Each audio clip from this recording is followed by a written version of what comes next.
Welcome to our India Employer Forum, the next webinar. This time we have come up with an interesting topic, jobs or the skills, what is shaping the employment for tomorrow. So interesting topic. And in order to have the conversation, we have three of the industry experts with us, Ms. Vidya from Josts, Ms. Ritu from Trak and Mr. Nishant from JTEKT. In order to moderate this session, I'm the one who will be doing this. My name is Subburathinam, and I'm the Chief Strategy Officer for TeamLease. India Employer Forum is a non-profitable community HR site, and TeamLease is the knowledge partner. That's how we have actually partnered together. Now, without waiting for a minute, maybe we will actually take a quick self-introduction from the panelists, take their experience, and then we'll get on to the topic. Maybe Ms. Vidya, if you can actually start with your introduction for everybody. Good afternoon, everybody. I'm very happy to see you all, and I'm happy to join in this session because I've seen the introduction of Nishant and Ritu. It's highly impressive. So I am honored to, share this screen with them. So my total experience is of 22 years. I've started in 2003. I am in HR since 2003, but in different industries. I've started with banking, then to recruitment, and since 12 years, I'm in engineering services. Now I'm working as a head HR and IR and admin for Josts Engineering Company Limited, which is a listed company, and I'm here since 1 year. So I've enjoyed working here. My company is into manufacturing industry. So overall, this 22 years, I have got experience in recruitment industry, then the banking industry, then this manufacturing industry, engineering services. So this is all about me. So I'm happy to be here. Thank you, Vidya. Your rich experience is going to give us a lot of insights for us. Thank you. Ms. Ritu? Yeah, thank you, Subbu. I'm really honored here to be on this platform and sharing the platform with Vidya and Nishant. I have been working for last 24 years in different industries. When I started my career, I started in 2000 with Bank of America in US.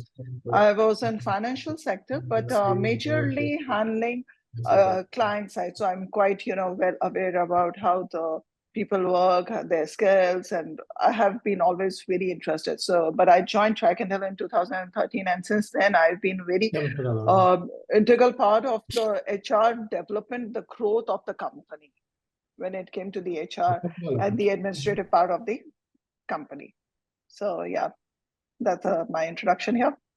Thank you, Ritu. I think the kind of rich experience both now Vidya and Ritu actually already is summing up together almost like 45 years of experience. Great. Yeah, Mr. Nishant. Yeah, so myself Nishant, and I am working as a group CHRO in JTEKT India. So we have 3 group companies in JTEKT in India region. So of JTEKT. So JTEKT is a Toyota group company, and our company is the world's largest steering and driveline and bearing manufacturing company. And also we produce machine, but not in India. In India, it is only sales and service. So I joined this company around 5 years back, and I'm happily working over here.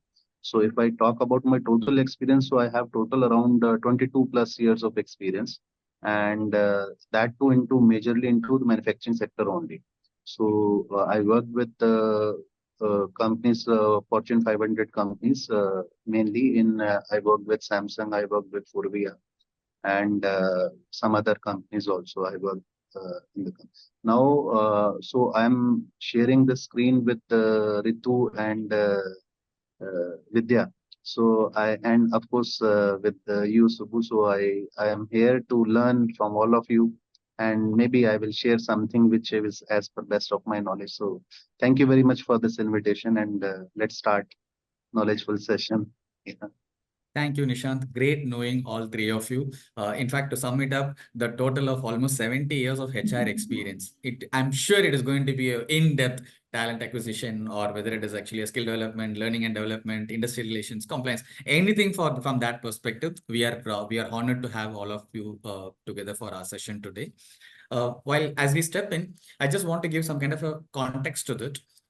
See, India at 100, so which means 100 years from independence. Okay, what in 2047 how we are going to be, so which means for a few years back we started, okay, the next 25 years how we actually want to design it out. And as we all know, this is the best period to be in India. It's happening, whether it is a formalization or urbanization or financialization, anything for that matter, it's happening in India. the whole economy, the world economy is actually growing at 3%. But look at India's, the growth rate is almost at 7%. Now, when we have so much of aspiration and the economy is actually growing, we clearly know that some of the stuffs that are actually happening in the country is going to exponentially grow, which means the investments are actually pouring in. The growth rate is whatever that we are actually setting up a target, we are achieving it, because most of the time that's the major challenge that actually comes out of it.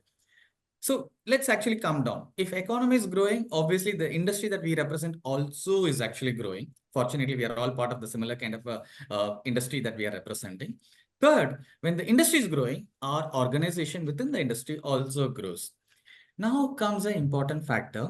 When there are investments happening, and then when we are building plants, factories, and we are modernizing the workplace, the one critical factor that comes out is the talent force. Now, if we don't take care of this talent force, what will happen is it will impact until to the economy level. Because if you don't have the right talent and the right, the total number of required talent with us for the designed work model, we will not be able to achieve our business targets. When we don't achieve our business targets, it will have an impact to industry. And when the industry has an impact, it has an impact to the economy. So look at this piece. Economy is directly proportional to the kind of the workforce that we are actually having. Now, there are a lot of interesting statistics which are there. Some of them are like, okay, we need about 110 million of skilled workforce before 2030. This is the National Skill Development Corporation's report. But hardly 30% is actually the truth, current state of truth. Now, when such a thing is the data that is being flashed, my first question, maybe I'll pose it with Vidya. Do you really find this demand supply gap overall there existing, Vidya? Is this actually a kind of, are you also witnessing it? Yes. It is there. The demand supply gap is there. See, now we are in era of artificial intelligence. So the gap is between, the skill.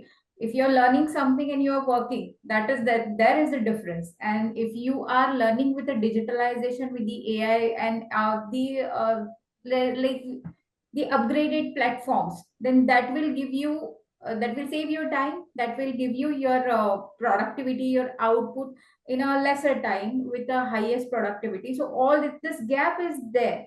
Like skills in demand as of now is digital marketing, project management. Everywhere the skills are in demand, cyber security. So all these things are in demand nowadays. But I am facing the problem when because they have the inadequate trainings in their academics, and now they are working on a practical basis. So if they are holding the hand of a skill developments like government has started, so yes, the gap is always there, and I am also facing the same thing. But with the digitalization, with the AI world, the things are getting smoother, and that is the requirement of the right now. Today's requirement is that we need to bridge that gap. Many things are there which we can do, but yeah, the gaps are there. Okay, thank you, Vidya. I think from the core manufacturing perspective, you actually spilled out, okay, what's the current situation? I can give you the brief about it, but I want to hear from other experts because I am facing that. I am into manufacturing industry. So see, you take into consideration any painter. So if that spray machine, we have a robot right now, we have searched it out. So that he used to take 1.5 hours to paint that particular portion, but now it is getting done in a minute. So this is what is needed. He has learned everything. He is skilled person, we can say. But yes, with the digitalization, the time is less, the productivity is good, the errors are less. So this is what we need. The bridge, but the bridge we have to gap the gap we need to bridge amongst all these things. Thank you, Vidya. In fact, one of the points that you touched upon it, we are going to go a little deeper. But before getting on to that, maybe we'll take some views from Ritu as well in terms of the demand supply gap. Yeah, so with Vidya touched rightly, maybe because she's also from the similar industry as the manufacturing, and Track and Tell also being the manufacturers of the IoT devices. So yes, I completely agree, and I also face a huge, a shortfall here. There is a huge gap between the demand and the skill of the labor. Like she also said about the manufacturing or the technology part, people are not that tech savvy today also. And it's not just only the technology. What I also see among the people is that the people here are not very analysis about the problem. If the problem is given to them, they're stuck with the problem. They don't know how to solve the problem. So with me, I face these kind of challenges also. It's not just the technology part also. I feel, the people should be more, they should be having a skill of the time management also, and also, solution the problems. They can solve the problems also. Always the seniors or the management cannot sit on the head to help them to solve. So it is the complete package. It is not just the talking about the technology or about the AI or anything, because it's a very industry specific. I'm sure when it comes to the fintech companies, they are having a shortfall there. They are looking for the job, people who are more skilled there. We being in the manufacturing, we are looking people who are more tech savvy, who can also solve the problems of us and make the productivity faster. They can analyze the situation, the problem is there, they can think and help the manufacturing speed up. Maybe Vidya, I think you can agree with me too on some extent too. Totally, ma'am. Because the problem solving and everything, these are the characteristics they need to have, but they are dependent. They're dependent on the seniors. Like if they are having the problem solving ability, which is not being taught, it is the that's their grasping power, ma'am. So I think the problem solving, all the things they need to learn, they need to have those kind I of. have been also facing a lot of issue with the time management, because the people these days, they don't know the time management also. So when, as a recruiter, when I sit with them, I really look for those kind of qualities also in a people. It's not just what educational institutions, obviously they do give them a lot of knowledge and everything, the skill, but these are the soft skill which a person also needs to have. Yes, correct, ma'am. Correct. Agree with you, ma'am. Great. I think maybe Nishant can also. One of you are actually coming from complete core manufacturing. The other person is actually coming with the technology related manufacturing stuff. And both we are actually finding some kind of a resonance over there. Maybe from the distribution angle, Nishant, because you briefed about, okay, the manufacturing happens outside. And then, so do you also face this similar kind of a challenge for the kind of quality of people that you actually get in? Yeah, actually, we are also having the similar issue. It's industry-wide issue, and we are also facing the skilled manpower shortage. And nowadays, I observed that even the people have started first of all, that they started giving the relaxation in the selection criteria also. And maybe like the qualification, I am part of many WhatsApp HR group, and just now they need just two hands and even a shortage of the skilled manpower, because they are not able to get the manpower. There are many reasons, we are not finding the people, because the education which nowadays is getting, maybe the people are getting certified, and the degrees holders, diploma holders, all those people are not actually up to the mark as per the industry need. And we have also one program started 3 years back in my organization, which we started, is basically just to upgrade them after having their basic qualification. We have a 1 year program in which we actually give them all the basic skills training. And that is, I'm telling you, that is not sufficient. 1 year is not sufficient. Even after 1 year, we give them all the technical functions, we give the training for 1 quarter in one function, another quarter one. But still, when we select a department, particular function for a person, we again give him a 6 months training, basic training, because the stuff which we are getting from the outside is not meeting our criteria. So as Ritu said, we are also facing the same issue, like there is no soft skills training, problem solving, teamwork, time management. All those things are very important when you work in a professional environment. And that is maybe it is a huge gap is there. If we talk about their curriculum, it is a huge gap. I think it has to be included in the curriculum. And what exactly in 1987 was, the course curriculum was there in 1987, cannot be in 2024. It cannot be. But it is, the ground reality is more than 90% institutes are still having the same courses. Hardly, maybe.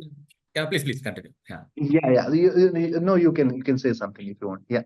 No. On the same point that you actually highlighted, See, the one thing that now coming together as a kind of a conclusion is actually in terms of, yeah, there is a demand supply gap. Okay, we have as a demand, which is nothing but Yeah. employment related.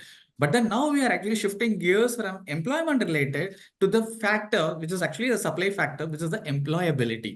Because that's where, because the steps that you are taking is actually inward centric, which is once you take somebody, what kind of a employability that you provide is one aspect of it. You are also now touching on the factor that, okay, how the universities and the educational institutions play a role. So do you find there is a missing piece over there? Because you actually said that, okay, a 1987 curriculum cannot be an input factor of 2024. So, Yeah. so what do you think are your insights towards that? Because that is where predominantly the first factor of coming in. Instead of they actually doing their skilling part and you will have to do, so then something wrong over there. So what are your insights from there, and what is the aspect that we'll have to actually look upon?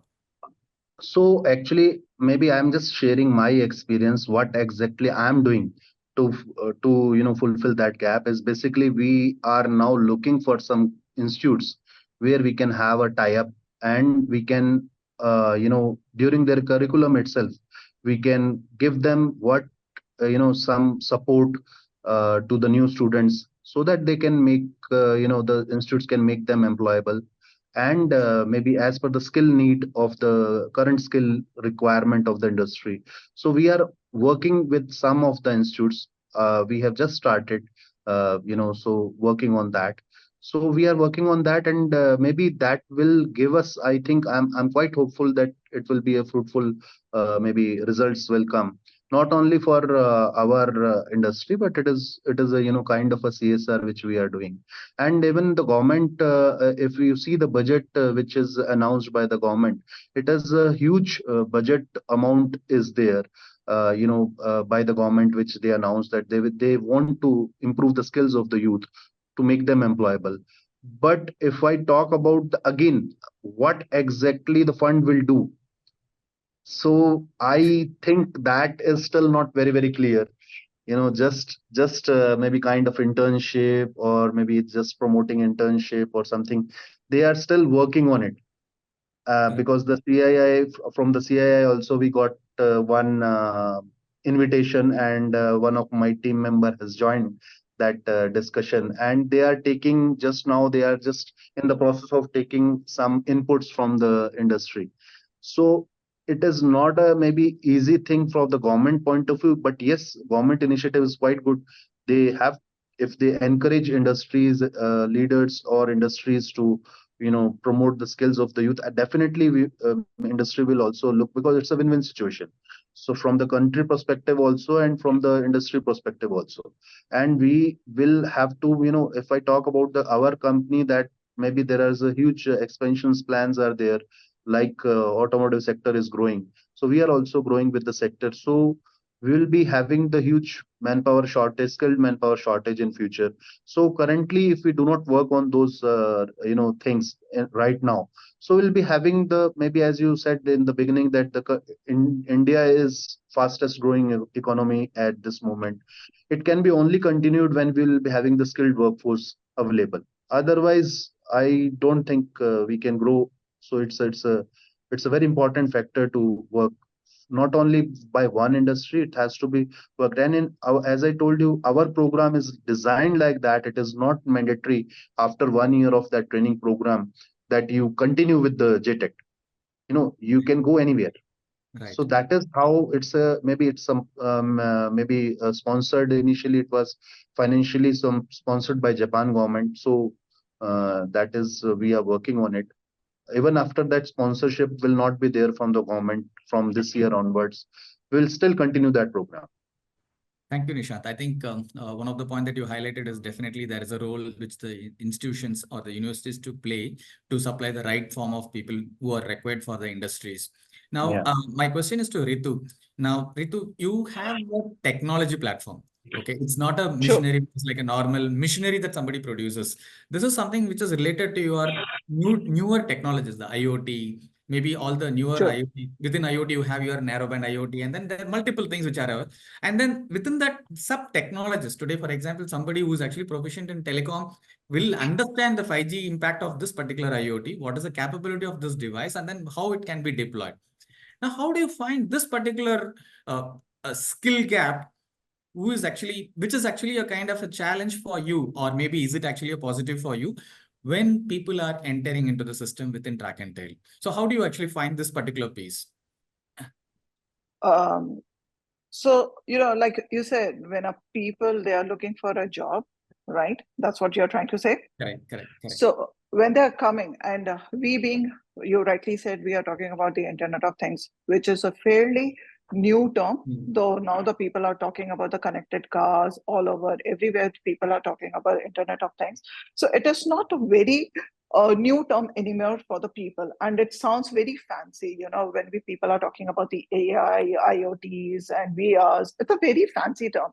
And today, the kids, when they are going for the study, they all want to study computer engineering or the data analytics or about the AI part, because they think the AI is something which is very happening, no doubt about it. It has taken all the skills of the people also. It is going to be the new thing in the country and all over the world. So yeah, so when you are talking about these technology, these tech people, they come to our industry and they're looking for the job. I find a huge gap, because what is happening in the educational institutions in India, still, there is a huge gap. They are still teaching in a very theoretical way. Yeah, they are not putting it up hands-on. They are not making them hands-on. They are not even telling, what is the future? What is the demand of the industry? Because it is just what we have been learning for past so many years. TK, there is a book, you open the book, you study. But how to become a hands-on, how to learn about the AI? What is IoT? Actually, IoT is not just the Internet of Things. This IoT can be implemented in a lot of things, in a lot of industry, but these kids don't know. They know only the spelling, Internet of Things, but they don't know how it can be applicable, because these educational institutions have not given them enough training, enough internship. If we see abroad, or the places, like I told you, I worked in US, so I know about the industry people there. Kids or the children or these technology people, they have already done a lot of internships there. The industries are already talking to the educational institution, this is how the skill of the people should be built up. You see in Germany, people are allowed, they are doing a lot of vocational courses and they're working. So they have already had their experience of the skill. They know how to work. But in India, it is just the theory. So when they come to us, we give them, here is the question paper, start filling the question paper. They are blank, because they don't have that experience, the work experience, the actual world. I should use the term, the actual world experience. They only have the bookish knowledge. So there I see the huge gap, the missing part. Maybe others can also put in what I think you others touched upon can. a very sensitive topic. When this particular understanding of the practical situation of the industry is actually missing. It's not there. It is Yeah, missing a huge time. In simple terms, it's not there. Okay. Yeah. So how do we talk about the skill of the people coming? Yeah. Because it is not there for them. Right. So now this is from the technology perspective. When some of these things, see, you manufacture the kind of a technology product itself, and therefore you require kind of a certain skill set. Now, my question is to Vidya, where nowadays the manufacturing units are getting automated. Everything, we are now talking about the industry 4.0, and then things are, see, whatever that the devices, the smart devices are now getting automated, like how Vidya, you actually touched upon it, how the robotics use the painting and other stuff. Yes. What kind of a skill gap that you find over there? And is it actually resonating with what Nishant and Ritu are speaking about? Because that's where the crux of the problem lies. Yes, correct. There is a gap, as Ritu ma'am has already described about the main thing, the skill, soft skills, that is lacking. Even if we are in my company, what we do, I'll tell you.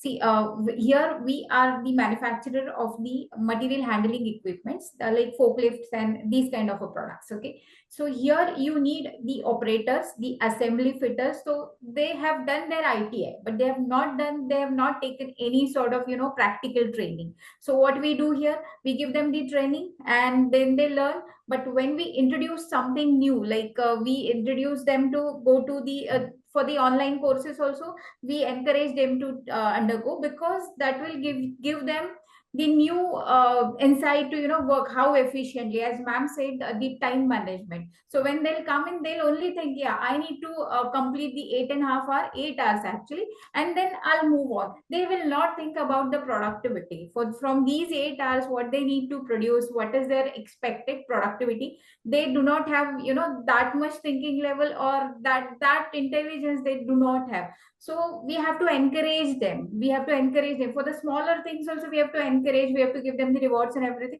Then only they'll understand, okay, these are the things I need to do. But these are all the things which we are doing. So the technicality, when it comes to technicality, you have to give them the on-site training. Here are the people in my industry. If he is working since an year also, he is not able to give me the productivity which I require, because many things are lacking out there. He is not ready to accept the change. If that is the main thing, they feel like, okay, if machine is coming, then we may lose our job. But they don't think that, yeah, the machine is coming, so we are reducing the time, we are getting the more productivity, and we can utilize our skills for the other things, other better things. That methodologies to tackle that. Various methodologies are there. Okay, so you touched upon the point that, okay, how you are actually looking at the gap and then some initiatives. Can you just give more other initiatives that you have taken? Because like how Nishant also said that, okay, there is an inverting skill development initiative that is. I'll tell you. See, my company is 117 years old company. So this factory has a lot many, workers who has worked there 36 years, 37 years. They have worked there in Thane. We are in Thane.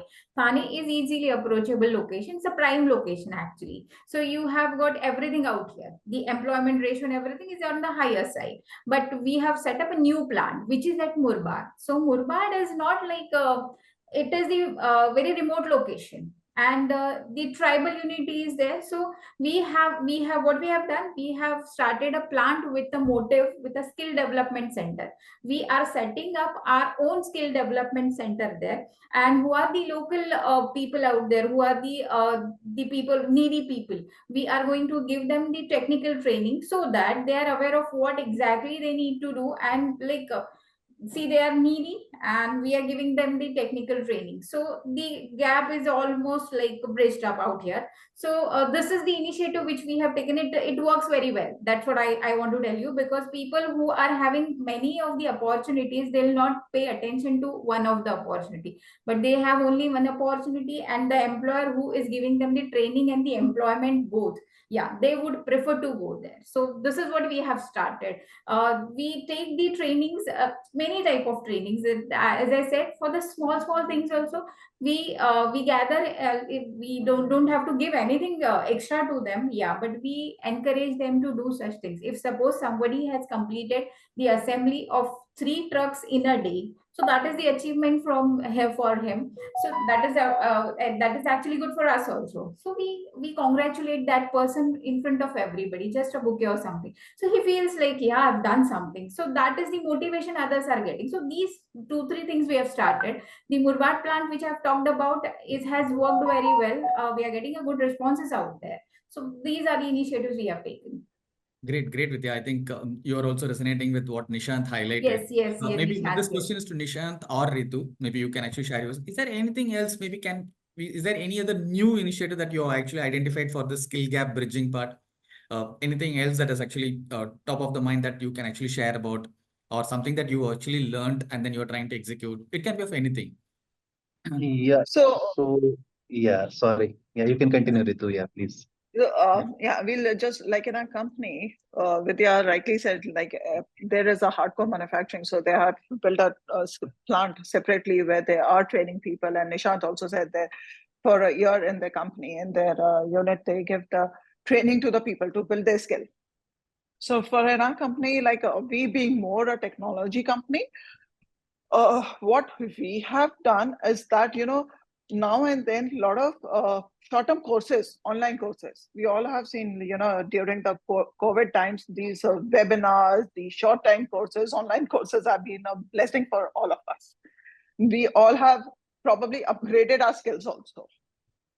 Not the newer generation, even us, we have upgraded, and these courses have really helped us.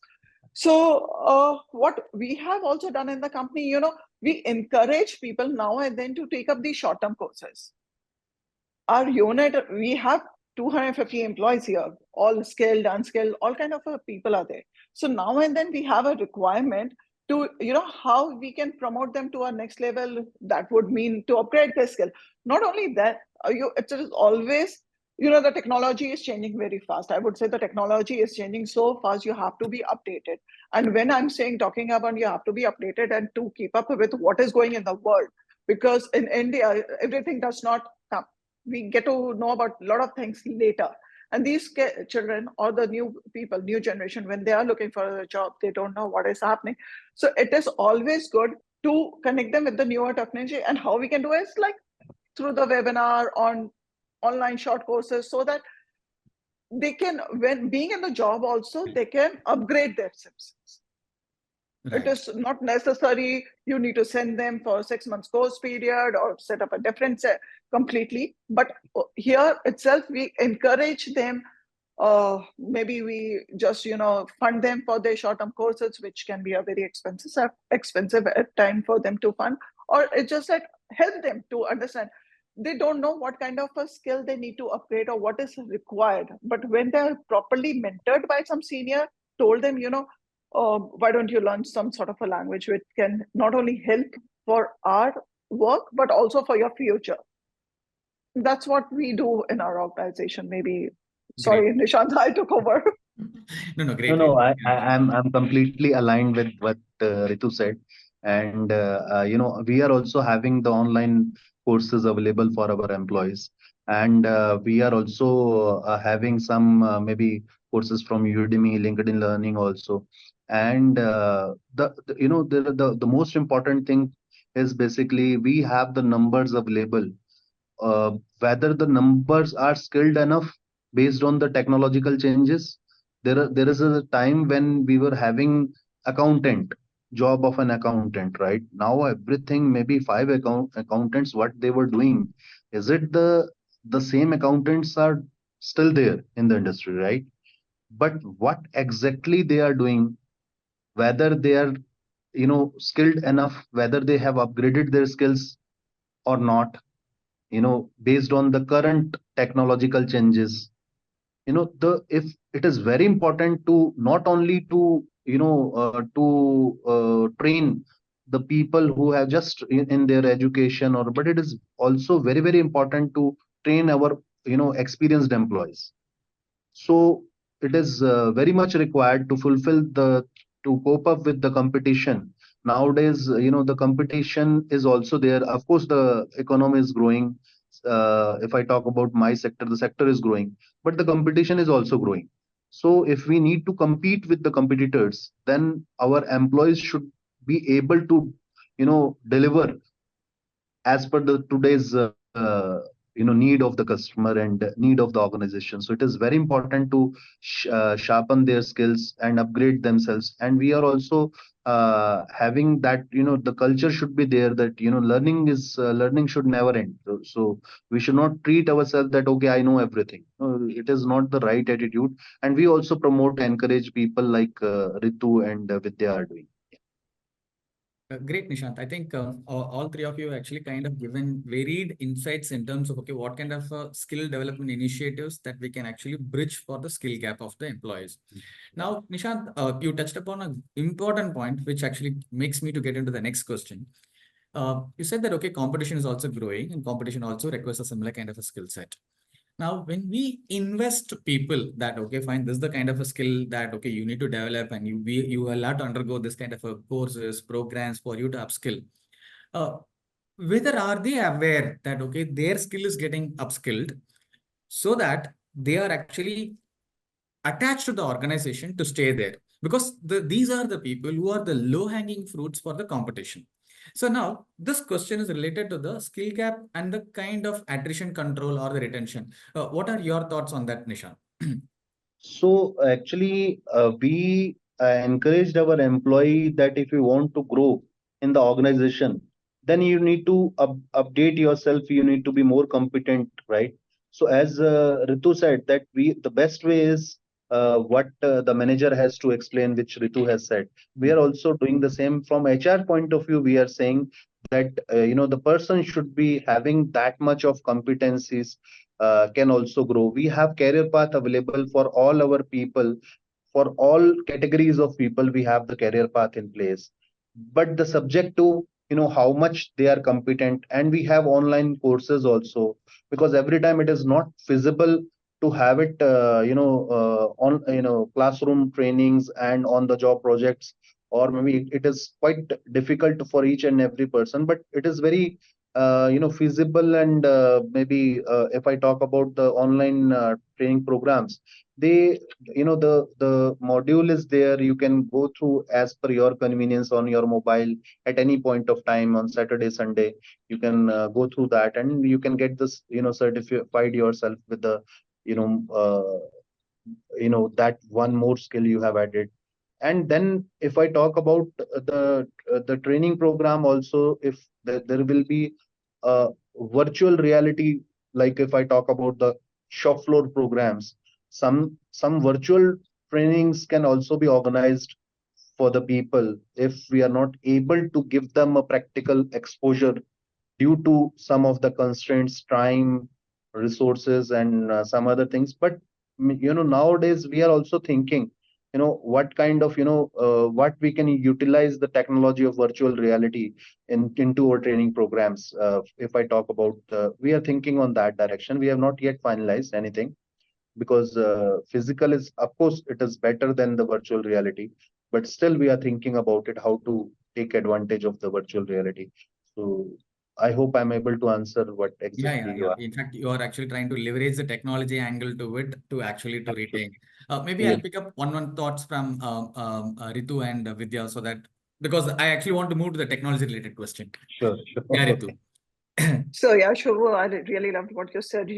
When you impart skill to the people, they are like low-hanging fruits for the competitors, and how to control the attrition in the company.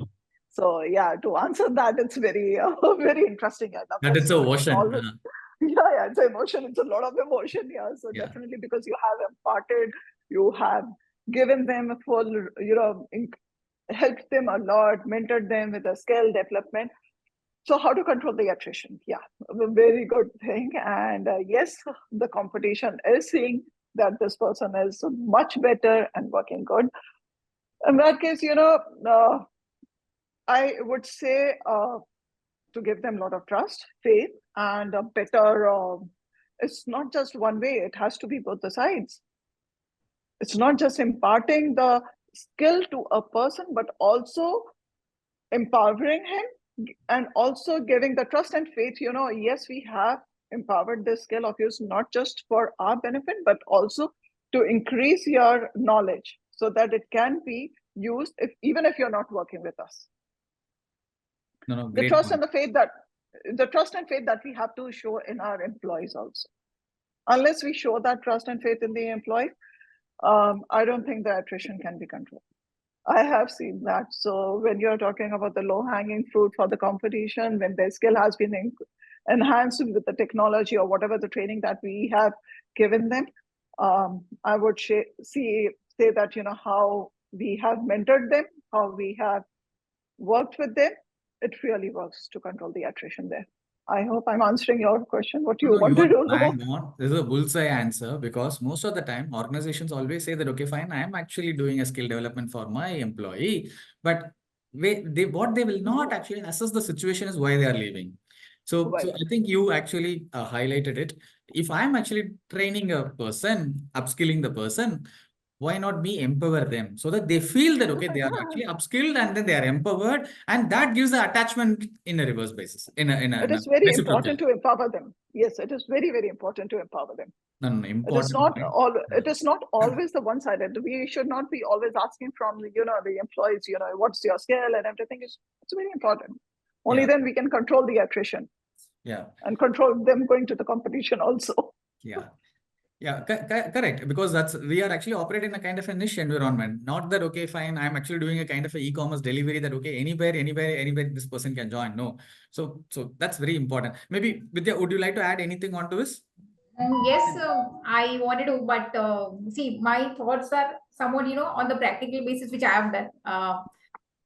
See, what the controlling attrition is actually challenging for the HR department because it's wholly their responsibility, and we have some kind of emotional attachment with each and every employee because we call them, we recruit them, we encourage them to join the company, and we do so many things for them. So sometimes they feel like, yeah, this is HR department's role, they have to do all such activities and everything, but they don't understand that is for them. So these things also carry a lot of importance for retaining the employees.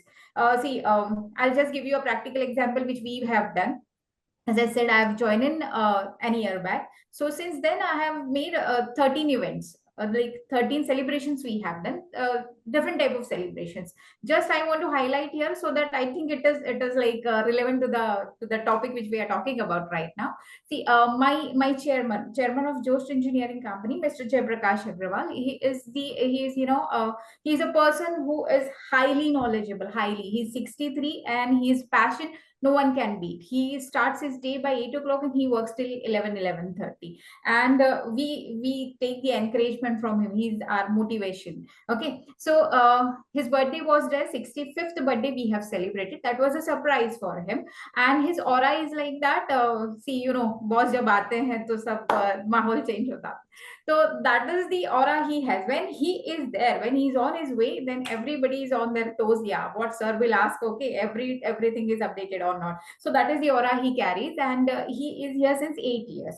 So when we have celebrated his birthday, everybody was emotional, and that was actually like a surprise to for me also, because his aura is different and the output which we have got from that celebration was different. So yeah, the employees are also attached to the organization emotionally, so just taking care of their emotion. And the competitors, there are many forces who are like snatching them from you, so you have to be attentive every time, specifically the HR team, because yeah, salary is not always a part what is the competitor is giving. If they are attached to your company emotionally, they won't go.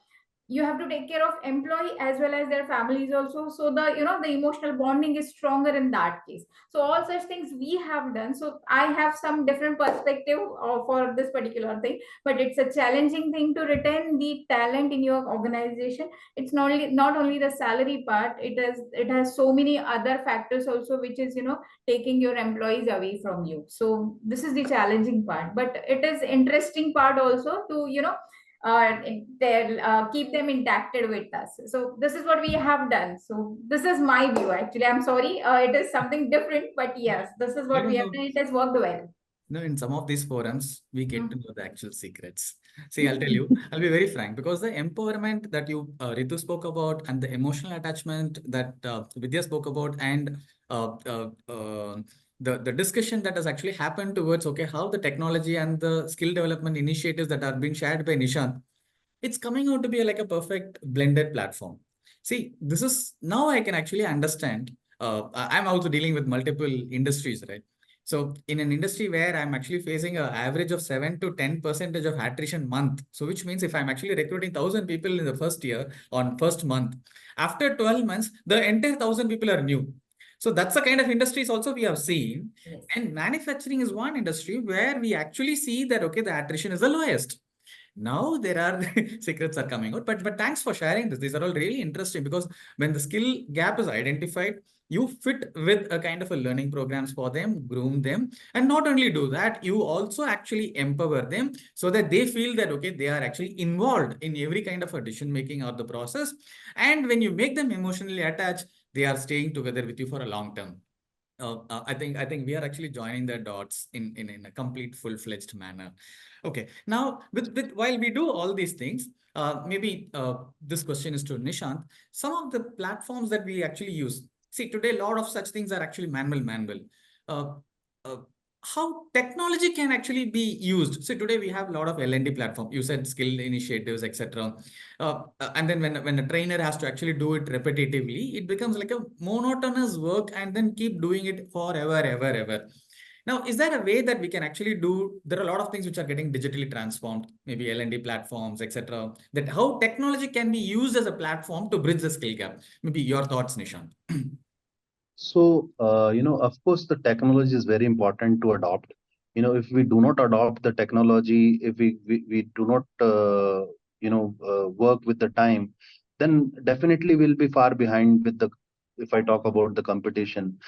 Sometimes I give, maybe the time is less, but maybe I used to give some examples to my people when I discuss about the technological adoption, because it's not easy to adopt any new thing. It's not quite easy for the people who are working habitually, working for many years on certain, with a certain way of working, and we encourage them to work with this new technology. Everything is fine, why should I adopt technology, everything is fine, I know everything. That is kind of attitude, it automates a human psychology. So it is quite difficult, but we should be able to explain. First of all, we need to understand the end objective of it, whether that, it should not be only because I have to adopt new technology, that is why I'm coming. No, it is the, what is the advantage we are going to have it, with the adoption of that technology. That needs to be explained first, and with the some examples and all practical examples needs to be shared with the concerned people, because it is very easy to talk adoption of the technology, but the adoption is quite difficult when you have a certain way of working, and that too is, since years you are working on something. But yes, technology is important, like I talked about virtual reality and some other program. It will save lot of time, lot of space and every resources and everything. It is a one time investment kind of a thing, which we have to do. So if we are able to do such kind of some technological changes, some adoption of those technologies, it will be definitely going to help. Nowadays, even if we talk about the bank and the loan, I just give that example, sorry I'm taking much time, No, but not. loan, I used to give that example to my team members. There was a time when people used to have a call, okay sir, आपको loan चाहिए क्या, ये चाहिए, car loan चाहिए क्या, ये चाहिए, वो चाहिए. So abhi nowadays everything is recorded calls are there. So if suppose there are two banks, one is suppose X bank and one is Y bank, and they have some outsourced partner. One is working with the six call center people with some office space and everything. The minimum expenses is 2.5 lakh rupees, which they have invested, and they can offer the solution maybe 3 lakh rupees. They will also take some margin. But the similarly, the other person is having the technology and recorded calls and the press one, press two, press three, and then just giving the only to the bank the crystal clear numbers and the details that okay, this is your target population, you can call them and they are interested.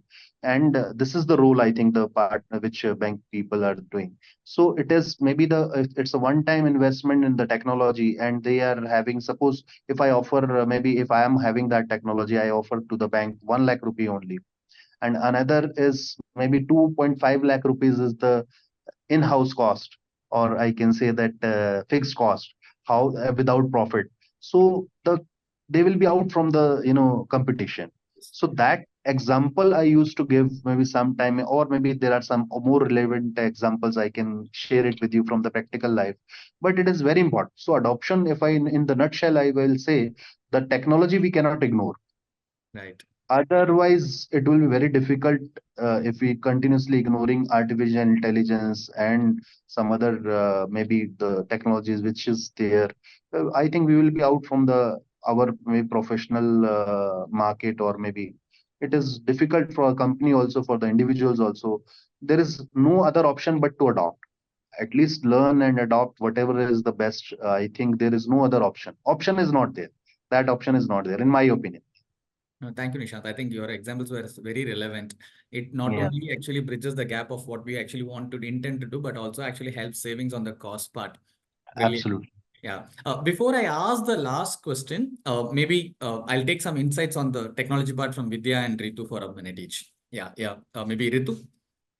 So, like Nishant said, he said very rightly about the adaptation of the technology. So, it is not easy for, especially in the manufacturing industries, because people are so used to doing the work in a very systematic way. They have been doing it for generations or years. So, but a technology is a very integral part now. And if you have to speed up the process, reduce the cost, you have to bring the technology. And there is a huge gap when we talk about the skill sets and the technology. We have to train, we have to empower them, we have to make them learn. Like for example, I'll just give you a small about our company. We got some robots for the manufacturing unit because it could help us reduce the cost as well as the speed up the process also. So these are the things which we have to integrate in the company. We have to bring the technology, has to be, that's the new thing, and it has to come up to not only to reduce the cost or to see the time saving, but that is the way to go ahead now. Absolutely right, Ritu. In fact, like how Nishant said, I will give you a simple example. In our weddings, usually the earlier days, somebody will take a photograph. Then slowly it got graduated to somebody will come with the two lightings. They will actually do the light boys and somebody will take a photograph. Now it's a Nowadays, drone system. yeah, Now the and people are using the drones. drones, and the guy who's operating drone is like a pure like a techie guy. He actually just Right. operates and then he takes the captures the video. So as you rightly said, yeah, everything actually undergoes a technological change. And I think in the skill development, the technology adoption is actually getting faster. And as and when, because some of the stuff that we actually now want is, so thanks to the smartphones, everybody are now used to the technology world. But in how effectively we can actually make use of this, maybe some of the stuffs like gamification of the content is actually picking up a lot, so that they don't get bored with subject, but then they actually play with that and then they get to learn. Maybe Vidya, from your end, because I know it's a missionary, and then do you use anything like a simulation for learning for the final product for, I'm just giving out of curiosity. uh, uh, I'll focus on the topic which was going on actually. Yeah, the technology, the digitalization is the mandatory part. We all need to be upgraded, because otherwise we will be outdated. Well, because see, when we have learned, there was no so many things were there. We have learned through the, like, I'll talk about myself. These 22 years has taught me so many things, but that those are not completely academics. Okay, so some practical trainings also have taken, so some life lessons are there, some practical things are there. So yes, the technology is important, because when we are like in a comfort zone of doing same thing again in a monotonous things. Okay, so it is not giving you a time saving, and it is it is not the addition of the any of the new things. Okay, you will be occupied for the 8 hours for the same thing, no new output, no new learnings, nothing. Yes, but adapting change, as Nishant sir had said, is a challenging area, because when we start, when yeah, each and every organization has their training and development calendar, so they give the training as per the management and the HR person discuss and give. Okay, but what we have done, yeah, we have asked our people to tell them what is the training which they need to have.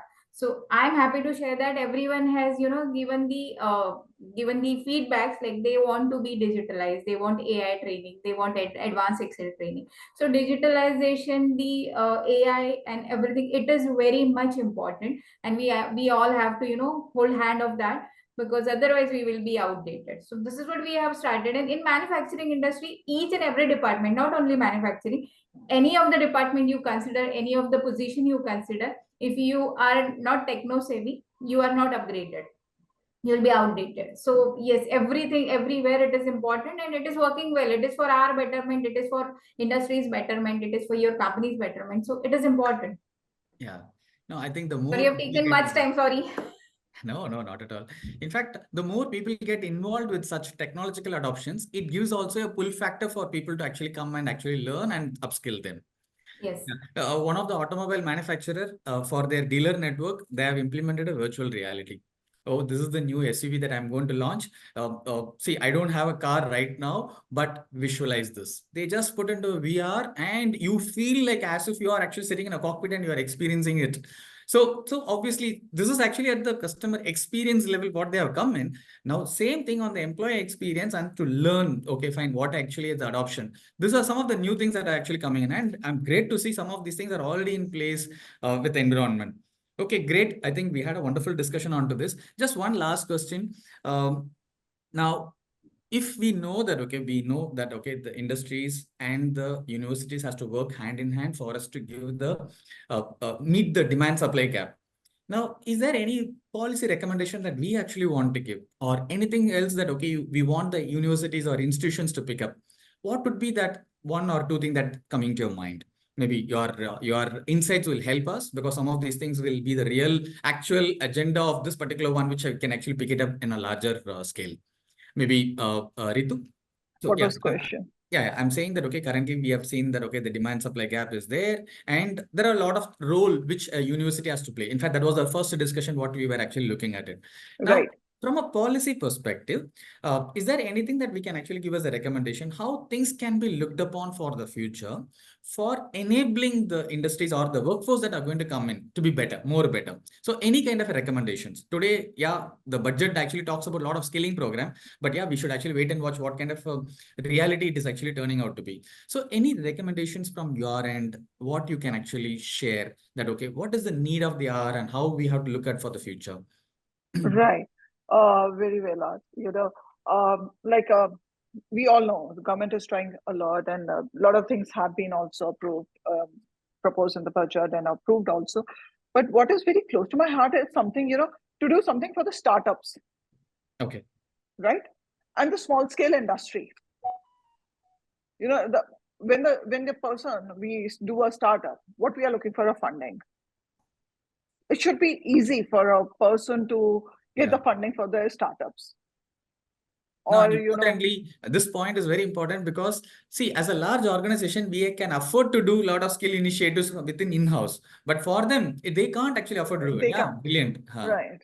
Yeah. So this is something which is very close to me. I would really like government if they can do something nice for the startups, for the like a funding part, or bring more policies or more small budget, something that they can release for the startups, more Great. platforms for the startups. This is Great, something Ritu. which I would really like to see in future. Yeah. Great, Ritu. In fact, maybe if I can actually pick up point from Vidya, is that anything else that you have as an expectation? Because considering the kind of workforce challenges and the skill gap that you are actually witnessing it, anything that you have as a recommendation? I would, in this particular point, I would recommend there is not much awareness to the laborers about the what government is giving to them. Like in rural areas, the undeserved areas, there are many things they are not aware of. So we have to, the awareness should be there. Government is coming up with so many things. The National Skill Development scheme and digital services scheme, all sort of schemes they are there. They are not aware of that. So that awareness should be there so that they'll take the advantage of that, and that is the betterment for us. That is for their betterment. So I think that awareness should be there. The That is platform my to create an insight. awareness for all the people so that they get to know what is possible for Yes, them. yes, because they are not digitally aware of, so that the Right. technology is not with them. Even they are not able to, the electricity problem is there in some areas where we have put up the plant. There they are not having the sufficient, mobile is to chhod do, but they have they are struggling for the basic things. So in those areas, if they are aware of, they'll learn. They will have the advantage of those schemes. So the awareness is important. That's what I see. No, great point, because the awareness and guidance for some of these people where Yes. the information is not reached is very important. Because see, Yes. today when somebody joins our organization, we know that, okay, we know how to take care. We'll Yes. develop programs, etc. But that will actually bridge the gap of the demand supply. Great point, Vidya. Yes. Maybe Nishant. Yeah, so I think most of the points are already covered, but I will just say one thing, like there should be some, joint R&D programs by the industries for their new product development, for some R&D initiatives which they are taking.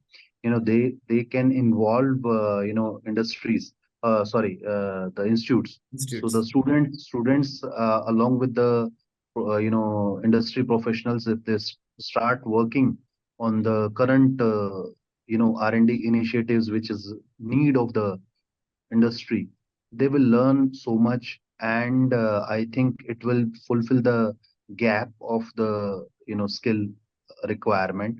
And those kind of programs should be encouraged by the government, which is not there at present. So some encouragement by the government also, like government is already doing a lot of things. They are sponsoring, they are covering all the CSR, under the CSR expense, and many things are getting covered. Plus they have the budget, they are sponsoring financially also. I think that can also be considered as one of the CSR expenses, or I think how to encourage, maybe something is required in that direction, I think. But it will be a wonderful, I think opportunity, which is the way of working is still there. I think one or two, or maybe some of the industry might have started working, because in our industry we are also thinking the same way, and we have certain programs in mind to adopt. So I think that is one area which is still a gray area, and it has to be, the government side also, they need to think something about this. Brilliant point. The reason is I can resonate this point with one of the IIT professor when he was actually talking about it. See, today some of these things are available only with IIT. That is where they actually get the exposure of R&D, prototype of futuristic. Absolutely. And most of the startups are actually started by such IITians. That's where they actually get that exposure. But then when such a thing is actually being expanded to the multiple avenues, I think that will help us, and it will help us to bridge our skill gap for the demands of what we are actually having. Absolutely. Great insights. I think, thank you so much for all these points. Personally, it's been a great learning for me as well. So I think we had a wonderful session. Thank you so much, Nishant, Vidya, and Ritu. Great participation, and all your points were brilliant. We will actually consolidate this, and the people who are going to watch this, and definitely there will be a lot of learnings and takeaways for them. Thank you so much, Nishant, Vidya, and Ritu. Thank you you. so much. Thank you. Thank you so much, everybody. Thank